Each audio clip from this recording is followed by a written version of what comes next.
اعوذ باللہ من الشیطان الرجیم بسم اللہ الرحمن الرحیم الحمدللہ رب العالمین والصلاة والسلام علی اشرف الانبیاء والمرسلین وآل طیبین الطاہرین المعصومین ولعنۃ اللہ علی اعدائہم اجمعین اما بعد قال رسول اللہ صلی اللہ علیہ وآلہ وسلم الحسن والحسین سید شباب اہل الجنہ۔ آج چونکہ پوری دنیا میں سرکار حضرت امام حسن علیہ السلام کی نسبت سے دسترخوان بچھایا گیا اور مومنین نے اپنی حیثیت کے مطابق، اپنی توفیق کے مطابق طرح طرح کے پکوان تیار کر کے عوام میں تقسیم کیے، تو لہٰذا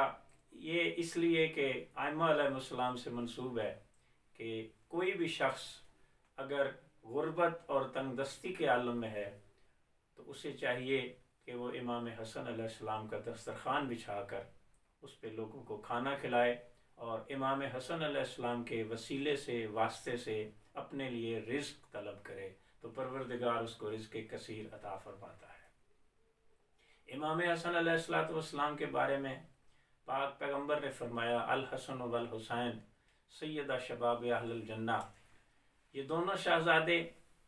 حسن اور حسین جوانان جنت کے سردار ہیں،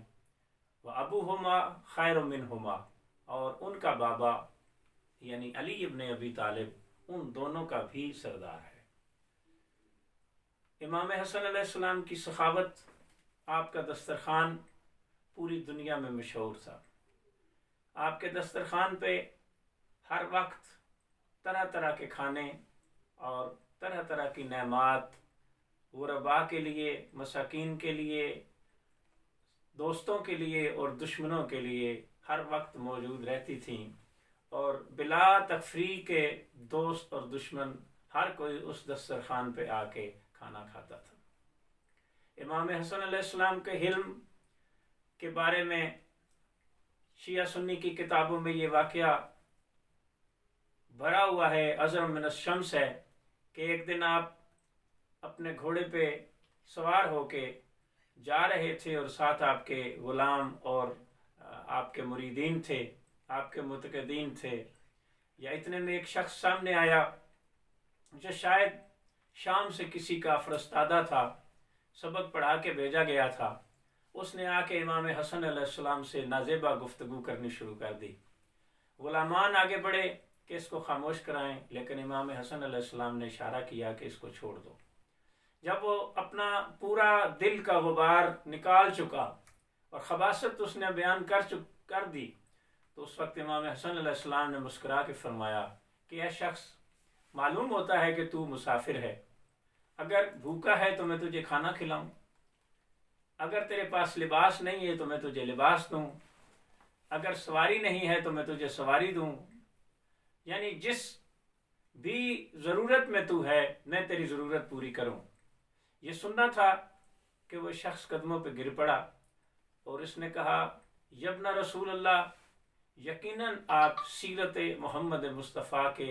مالک بھی ہیں اور ان کے وارث بھی ہیں، کہ میں نے آپ سے اتنی نازیبہ گفتگو کی، لیکن آپ بجائے اس کے کہ آپ مجھ پہ خفا ہوتے، آپ نے مجھ پہ اتنا کرم فرمایا، اور بس آپ کے اسی اخلاق سے اس نے فوراً امام کی بیعت قبول کی اور امامت کے اس سلسلے میں وہ داخل ہو گیا۔ امام حسن علیہ السلام کے بارے میں یہ کہا جاتا ہے کہ ان دونوں کے یعنی امام حسن اور امام حسین کے کردار میں تھوڑا سا تفریق یہ ہے کہ امام حسن علیہ السلام بہت نرم دل تھے اور امام حسین علیہ السلام جو تھے وہ سخت دل تھے،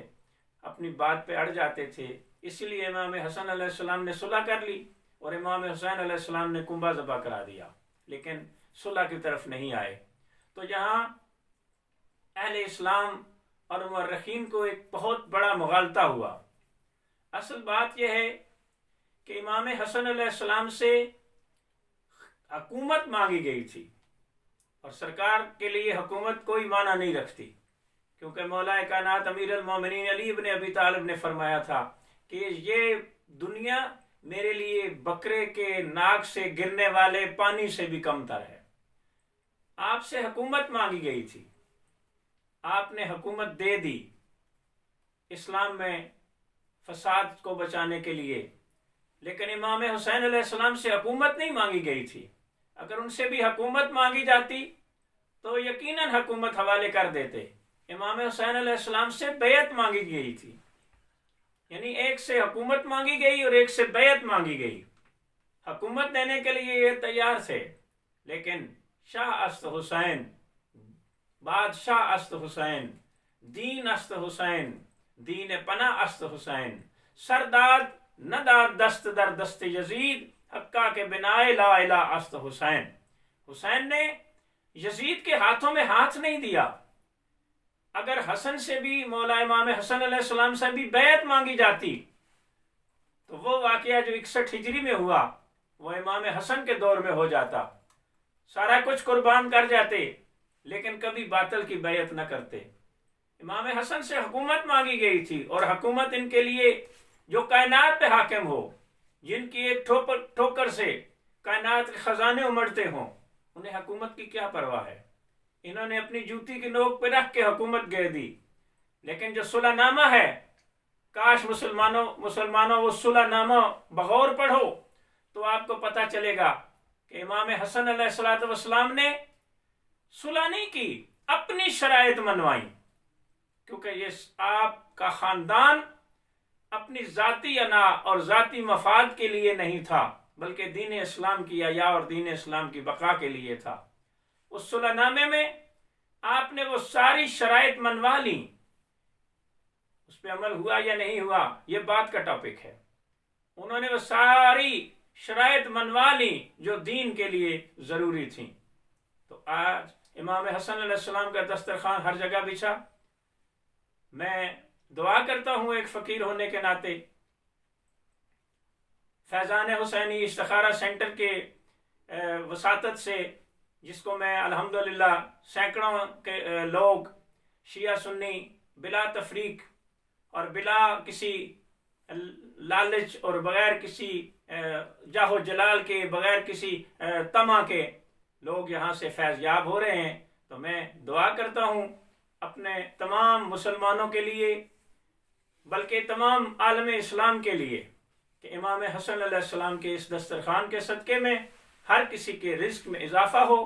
اور کوئی بھی بندہ اس دنیا میں تنگ دست اور محتاج نہ ہو، اور خصوصاً جن لوگوں نے دسترخوان بچھایا، اللہ پاک آپ کا دسترخوان قبول فرمائے۔ وما علینا الا البلاغ المبین۔